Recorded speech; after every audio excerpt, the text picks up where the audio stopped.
Ma'am, infertility में counselling का कितना पार्ट है? काउंसलिंग तो बहुत इंपॉर्टेंट है। काउंसलिंग के साथ साथ अवेयरनेस भी बहुत इंपॉर्टेंट है। अब काउंसलिंग इसलिए इम्पॉर्टेंट है कि जब पेशेंट से हम इंटरेक्ट करते हैं तो पेशेंट की कुछ पर्सनल स्टोरीज आती है, पेशेंट की sexual life, personal history, family background, उसका घर में कैसा एनवायरनमेंट है, तो ये सब चीज़ें हम हमारे पास सामने आती है, तो हम पेशेंट को अपने आपको उस जगह प्लेस कर पाते हैं कि पेशेंट कैसी लाइफ जी रहा है, और हम समझ पाते हैं कि हाँ, हमें इसका क्या करना है कि कैसे भी उसका काम बन जाए करके। तो काउंसलिंग बहुत इंपॉर्टेंट है। पेशेंट को काउंसलिंग करके हम इसको एक इंडिविजुअलाइज करते हैं कि देखो तुम्हारा सपोज मेल पैरामीटर है, तो हम उनको इस मेल को बहुत ही मतलब सोसाइटी में जहाँ वो जाता है, उसको जब मेल पैरामीटर इन्वॉल्वमेंट होता है, सपोज काउंट कम है, तो उसके घर के लोग इसका काउंट कम है, इसका काउंट कम है, तो वो एक मेंटल ट्रॉमा जो है ना, और फीमेल को कुछ भी हो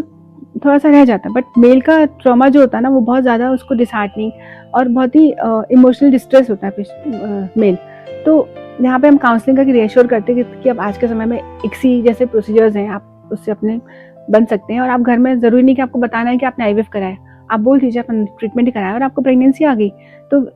इवन अगर किसी को सिंगल स्पर्म भी है ना सीमन सैंपल में, तो हमें एक बच्चे के लिए तो एक ही स्पर्म चाहिए ना, तो बच्चा तो एक स्पर्म से भी हो सकता है, तो वो एक स्पर्म भी इंपॉर्टेंट है। तो अगर आपके काउंट पे थोड़ा सा भी कम भी स्पर्म है, तो भी आप अपने खुद के स्पर्म से पेरेंटहुड को ले सकते हैं। दूसरा